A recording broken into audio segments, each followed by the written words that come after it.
Hey everyone, it's Peter Kerr from Daydream Nation, and I got my mate from Brisbane, Bicyclelegs. How are you? Yeah, it's actually surprisingly cool here this evening.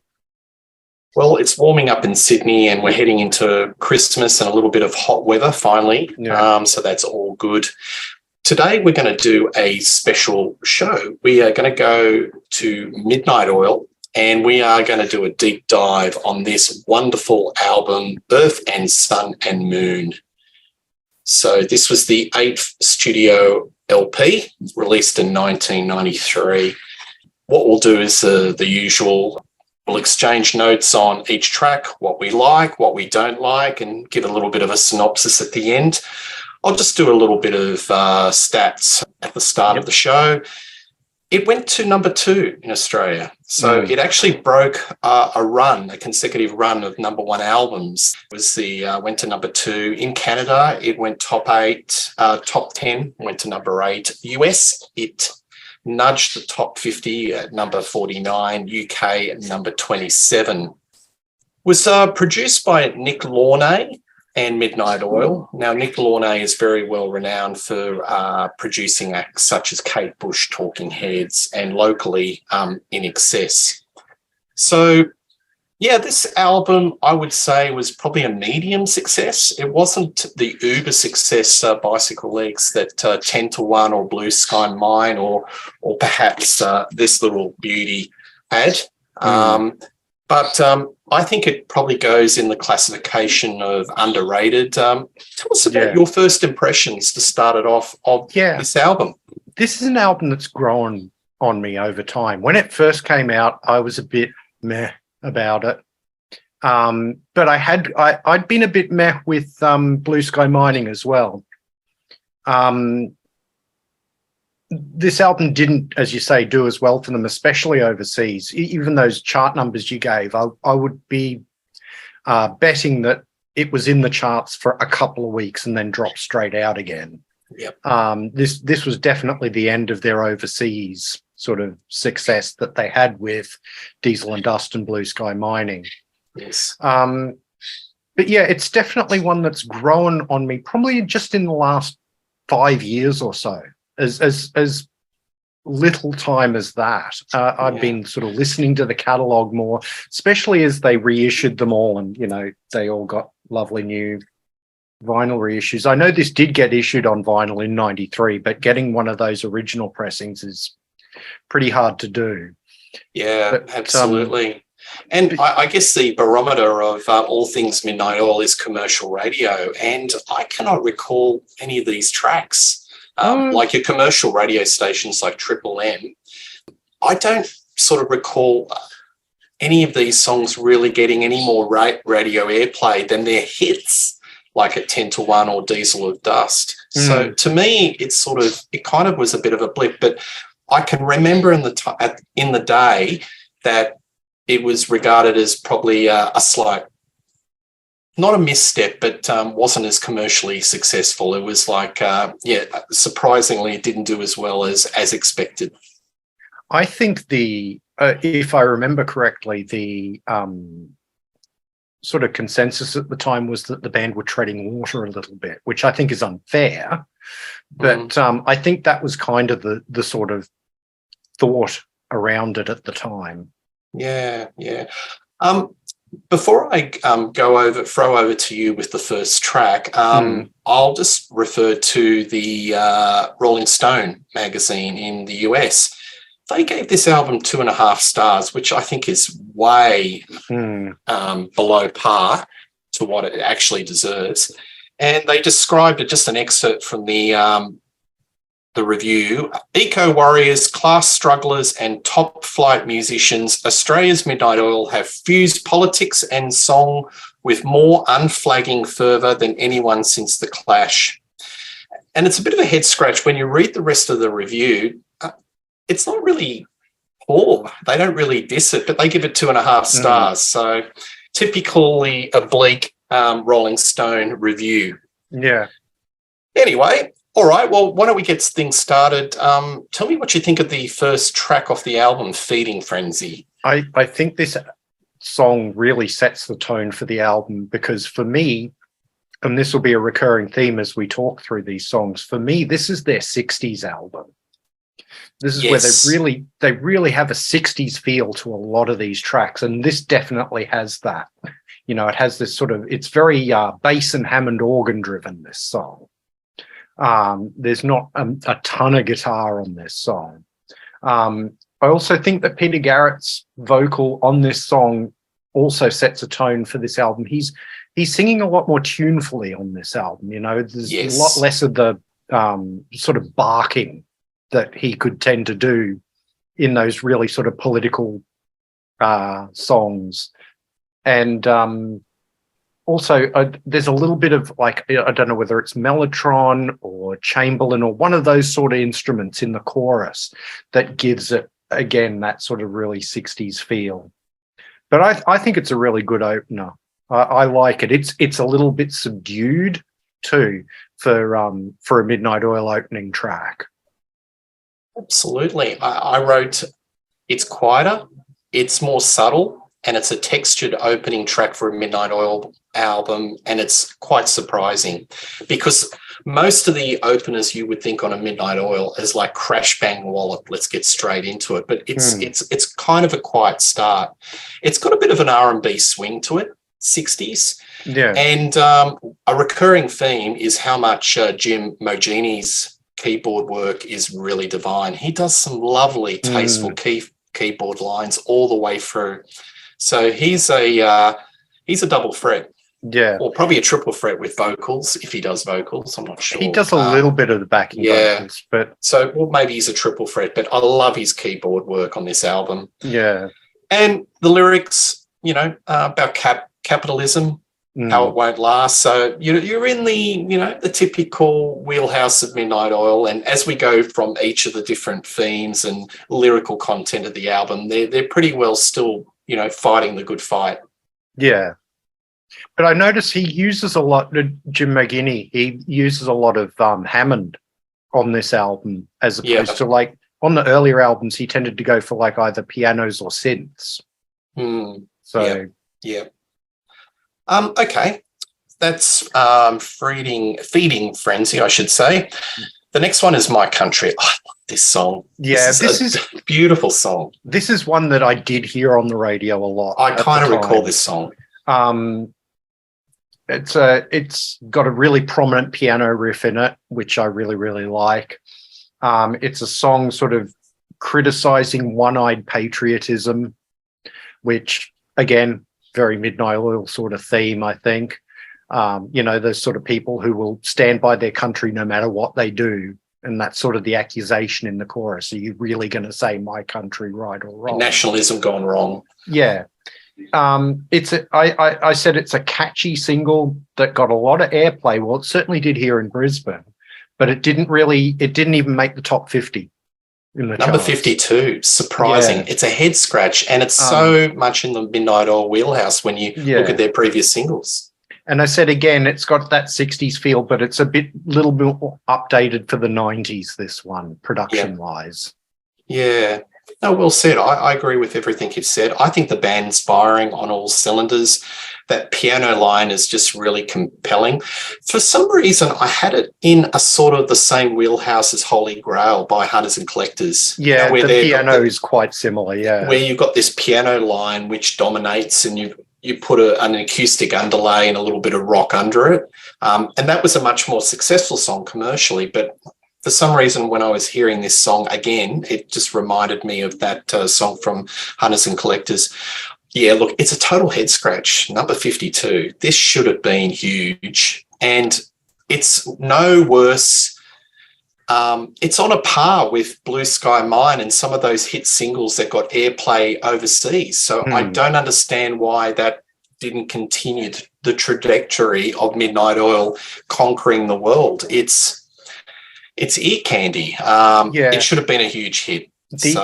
The only thing, as I said at sort of the beginning, is I think that some people thought it was a little bit treading water, more of the same kind of thing, which I think is an unfair criticism, but I can kind of hear it. Yeah, well, I've read on social media, someone described it as the bastard child of Blue Sky Mine and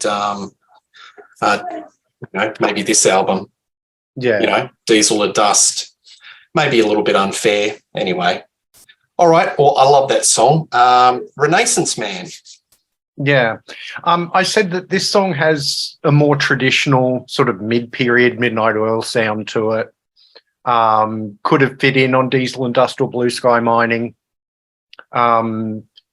It's a song encouraging people sort of to improve the world, which again, very sort of Midnight Oil sort of lyrics.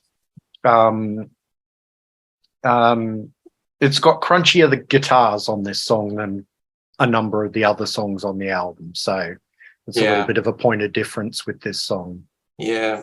I read he's a mean harmonica player. Yeah. He knows how to do a phrase on a harmonica. It kind of swings. I love the drumming. Look, the drumming's impeccable every album, but Rob Hurst, I think he's a bit of a fan of Keith Moon.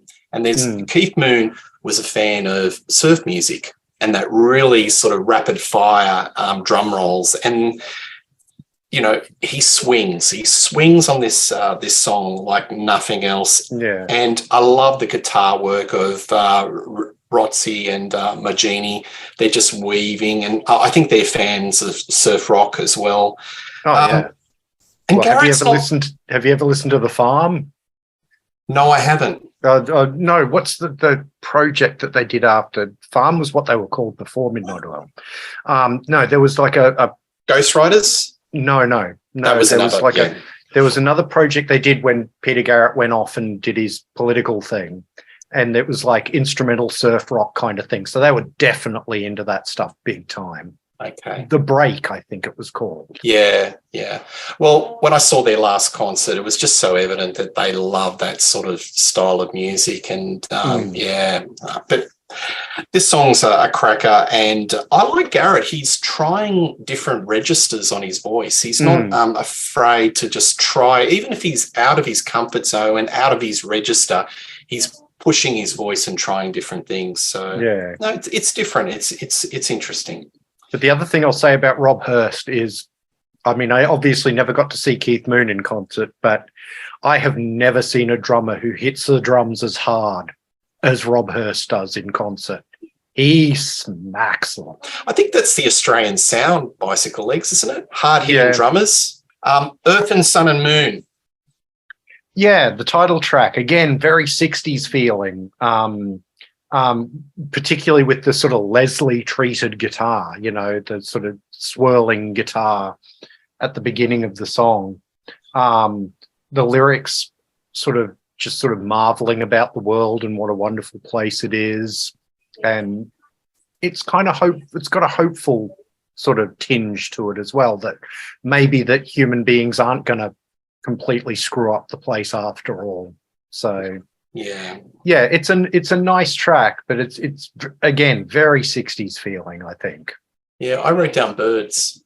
It's like the Birds, got a bit of a Birds feel, and maybe it's like a Midnight Oil version of Across the Universe. All the post-punk edges that they had in their early albums are definitely smoothed out for this one. Powerful lyrics.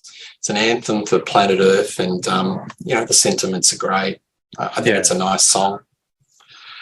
Okay, the next song did make the charts. Yeah, it was top 10 reached number 10. Did you remember Truganini? Yes, absolutely. They used to play it a lot, the clip for it a lot on sort of music clip shows in the early 90s.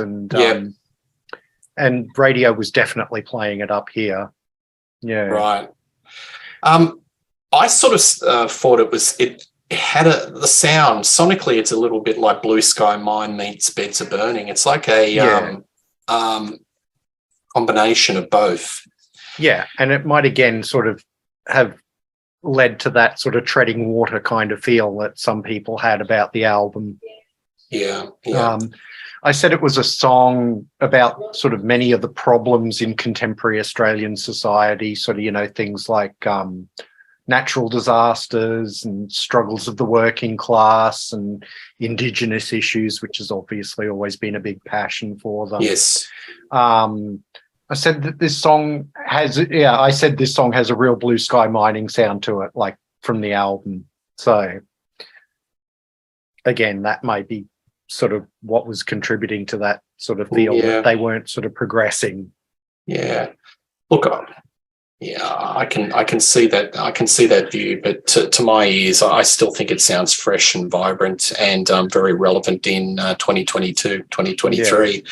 And it does. I think we need to just reference for our overseas viewers. Truganini was the last Tasmanian Aborigine. She was the last full blood.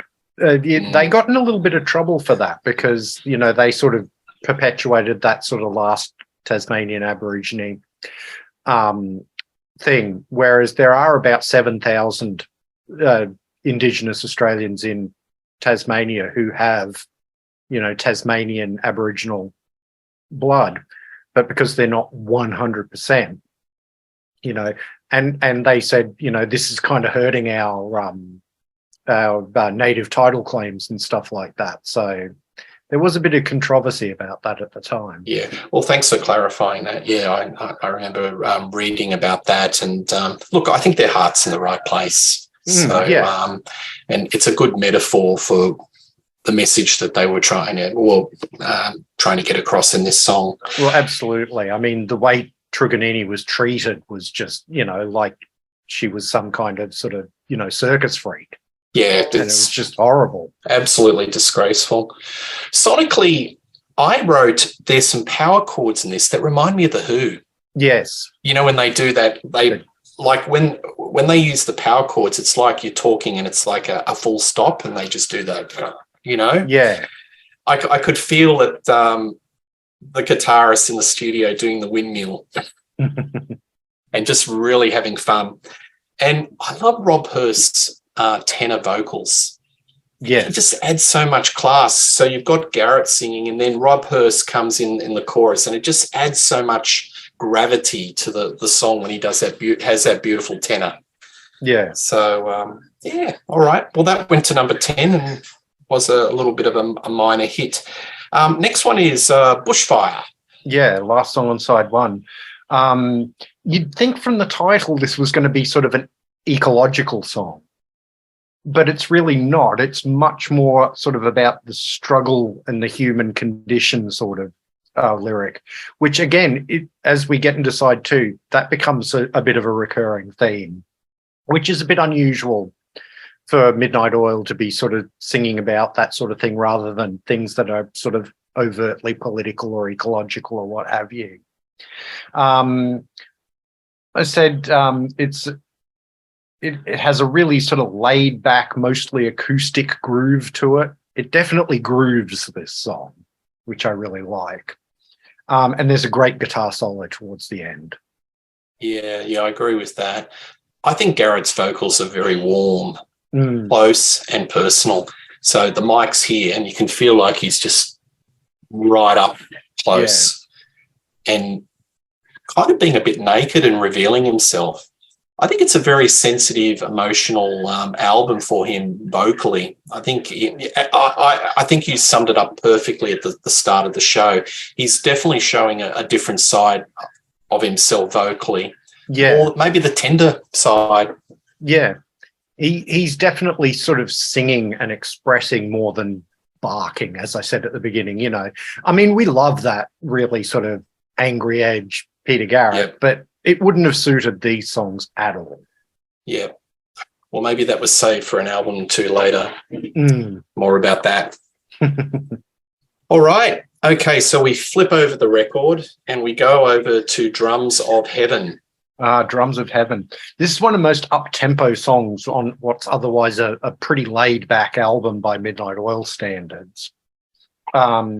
It's another song with a lot of sort of ecological imagery that's actually more, as I said with the last song, about human condition and that sort of thing. And I thought musically this has a real Diesel and Dust feel to it. I wrote jangly. It's got a bit of jangly power pop. Again, Garrett's voice is very calm and reassured. And there's these power chords like The Who. Lyrically, it's interesting too. By the time you make up your mind, if ever you do, I hear the drums of heaven too. So I know Garrett's very religious. Yes. And he uses a lot of very subtle religious metaphors in his music. Yeah, it's just a sort of an interesting sort of analogy that he places this in this sort of lyrical context about the world and where things are at. Yeah. So, Outbreak of Love. Outbreak of Love. This is probably the most laid back song on the album. It's really rare for Midnight Oil because this is a song about romantic love, or particularly a fear of falling in love, I think. The sort of that fear of making yourself vulnerable to someone else. And written by Rob Hurst, I might add. And I said it's got an atmospheric, almost pensive sort of feel to the music to accompany the uncertainty of the lyrics. And again, 60s feel creeps in with the sort of almost sitar-like guitar in the intro. Beatlesque. Yeah. I could imagine Lennon singing it. And I think it's a great, great song. I think it's one of the standout tracks. And it's quite brave for them to go outside their wheelhouse and do something that's completely not what they're known for. Yeah. It flopped, but they did release this as a single. I remember seeing the CD single in the shops at the time. And I saw the video. I was watching it last night ahead of this show, and it's very psychedelic. It's got a lot of the strobe lights, and I love the Eastern guitar lines. Yeah. And there's a lot of reverse guitar or tape reverse. And it's very similar to maybe what you would hear in that Beatles around the Revolver era. Yeah. That experimentation. So, no, I think it's a great, great song. And they didn't play it live at the final show, but I would have loved to seen them play it. Incidentally, just about the final concert, they played 3 of this album. They did In the Valley, My Country, and Now or Neverland. Well, that last one surprises me a little bit. And they played 3 of Diesel and Dust and 3 of Blue Sky Mine. So I think they kind of regard this album quite highly in their discography to pick 3 songs. So last show ever. All right. In the Valley. Yeah. I said this one, again, was released as a single, didn't chart, but this did get radio airplay here, a lot of it. And it really has kind of become an Oil standard, this song, They would play it in concert, not just at that last one you saw, but it became a fairly regular in the set list from that point on. It's a song about sort of the Australian immigrant experience and what happened to their descendants, which as Australians, we all can sort of relate to that very well. I mean, I know I can. My father was an immigrant. My mother was the only child of immigrants. So, the music is sort of got a folk flavored thing going to it, very sort of folk rock. So again, that 60s thing coming on. Because, folk rock was very big sort of mid to late 60s. So, yeah, I mean, it's a classic Oil song. They certainly think it's one. And I think the fans regard this song very highly too.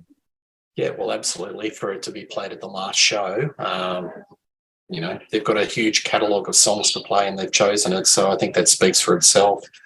I think it's a wonderful ballad, and it's really heartfelt recollections of parents and our parents, grandparents and parents.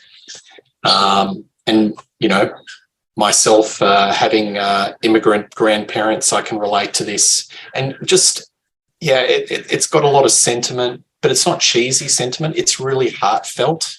Yeah. And I think with Midnight Oil, there's no bullshit. It's all authentic. There are some bands out there, they do phone. You can really just tell that it's phony, but this is just really sincere and it's hard on the sleeve. Yeah, absolutely. All right. Tell me the truth. A real rocker, this one. Yes, it's probably the most sort of rock and roll song on the album. It's a song about sort of the authenticity or about authenticity or lack thereof. I love the energy of this song on, again, what's mostly a fairly laid-back album by Midnight Oil standards. Still a hint of that 60s feel in the piano riff and the sort of backwards-sounding guitar at the end. But yeah, this is great. Towards the end of the album, do something really sort of crunchy and rock and roll. Love it.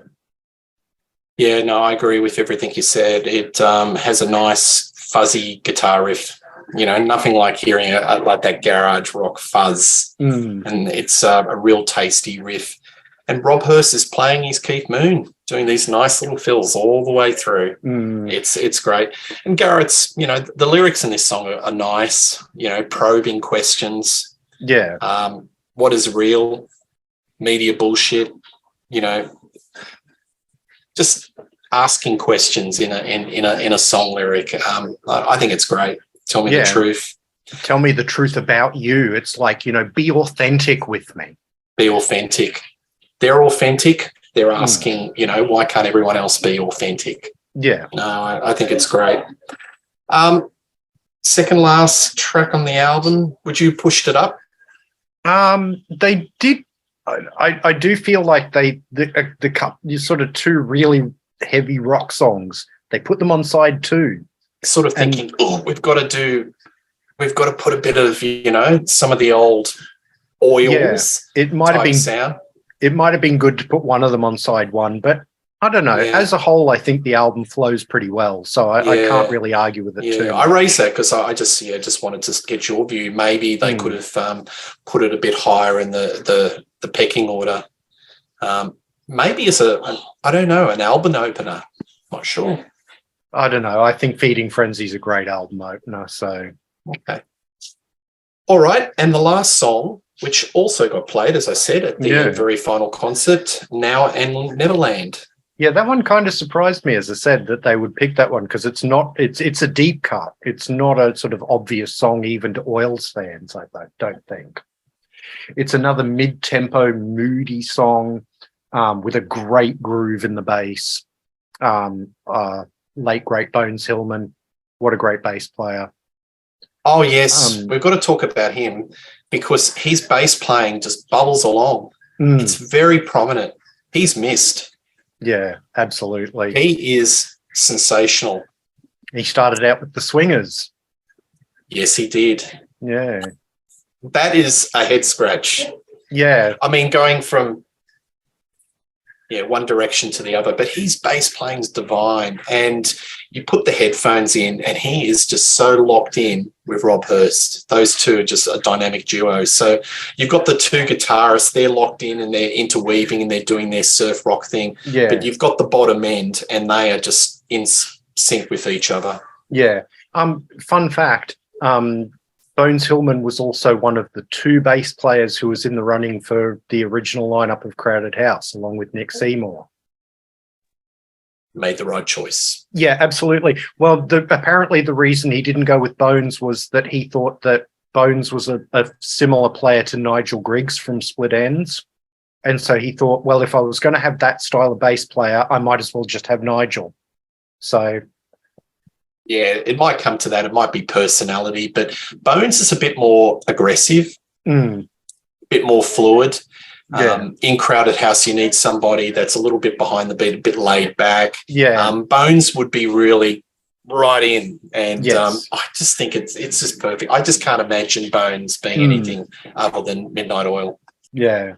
But I said, again, this song is about being Australian and sort of the feel of that experience. So again, this, that may not sort of really communicate with an overseas audience, that lyric, but it definitely communicates with me as an Australian, especially as a somebody who's, as Midnight Oil would say, on stolen land, but also has sort of ecological themes to it. And I said it's about being Australian, it's the good and the bad of that. So Well, this whole album is about the Australian experience, the good and the bad. Mm. Like My Country, that's just, it's not like nationalism, wow, wonderful. It's the ugly side. They are not afraid to, put it out there and to say, look, I love the country, I love its people, but hey, we've got to expose some warts here. Yeah, they'll call out the jingoism and that sort of thing. Absolutely. So this was in the song set, and this was right in the middle. It was about number 23. And it was about a 40, I'm sure there's going to be some viewers, oh, you got it wrong, Peter, but it was around about 40, 41 songs, 3 hours, 45 minutes. And I was just listening to some oils the other day, and I was thinking, this is one of the few concerts where time was nothing. Like there are some concerts where you're struggling and you're going, oh, it's getting a bit long, but I could have gone longer. It was just went like that. It was just magnificent. Yeah. But as I said, they really obviously have a very high opinion of this album to put 3 songs, and there's a few more that they could have put in. Absolutely. So, bit of a mystery. Maybe the wrong time that this album came out. Yeah. I think, going back to what I've sort of been saying throughout the whole thing, I think releasing Truganini as the first single might have been a bit of a mistake, not because it's not a good song, because it is, but because it does sound very Blue Sky Mine, Diesel and Dust. And it gave people the impression that, there was nothing new to see here. And I think, as I say, as we've gone through I think I had that impression at the time. And in the last few years, listening to this album with a fresh set of ears, not having listened to it for a while, it's sort of, it's not an obvious album. This is definitely an album of sort of hidden gems. It's subtle. Yeah. It requires lots of listens, but the rewards are plenty. Yeah, absolutely. There are hooks that you can hear immediately, but if you keep on listening to it, it does pay in spades. There's a lot to uncover. Another angle that I want to put to you why it may have plateaued, it came out in 1993. I feel that there may have been a changing the guard, especially in the Australian music scene. So around this time, I think bands like INXS were starting to plateau, and dare I say their commercial fortunes weren't that great. Maybe I've got my dates wrong, but this may have been around Elegantly Wasted, just before the end of the band and the sad, it was Michael Hudson. It was a few years before that, but it was, it was sort of like that Full Moon Dirty Hearts kind of time where they definitely were old news. Unfortunately. Absolutely. Even though they were being very creative, especially on that album, I love that album, and doing some different things, but a lot of maybe the audience had moved on or aged, and there was a lot of the younger audience were trying different new things. I think dance music, trip hop, a lot of different genres, and that sort of Australian pub rock, rightly or wrongly, Midnight Oil was put in that category, was sort of seen as a little bit old hat. Yeah, well, you've got to also remember for the rock audiences, sort of early 90s was grunge and that sort of thing. So, and Midnight Oil come out with, probably their least grungy album ever. So, that probably had something to do with it as well. Anyway, so any final words you want to say about the album? I think this is definitely an album for sort of the more casual Midnight Oil fan to definitely go back and listen to with a fresh set of ears, and really let those more subtle, more nuanced songs come to you, because I think, there are a couple of obvious songs, like Truganini and In the Valley, but I think some of the sort of less obvious songs are where the real good stuff is on this album. Things like Feeding Frenzy and Tell Me the Truth and things like that. I really think this is an album that the casual Midnight Oil fan needs to give another chance. But I think that of sort of a lot of their 90s albums, I think that with Breathe, I think that with Redneck Wonderland as well. I think they're all albums that really, need to be reappraised by Midnight Oil fans. Yeah, I agree with you. And look, my personal view is they haven't made a dud album. No, So I agree. it's really their quality has been very high. And look, to be fair, in their catalogue, I'd probably rate this around the middle. Mm. And it's going up in my estimation. So, all right. Well, thank you very much for that, Bicyclelegs. This has been a really enjoyable chat, and we'll certainly do some more soon. Please like and subscribe to Rock Daydream Nation. Tell us what you think of Midnight Oil, this album. Any memories of Midnight Oil, maybe concerts that you've seen. Please check out Bicyclelegs' channel. He's got lots of great content, lots of shows. I would imagine you'll be doing a best of 2022 coming up. Would I be correct? That'll be the last video for this year, yeah. Yeah, I'm putting together my list. I'll certainly do a show as well. But, yeah, please check out Bicyclelegs. Please like and subscribe. It's a wonderful channel. All right, guys. So bye. Thanks for having me, Peter.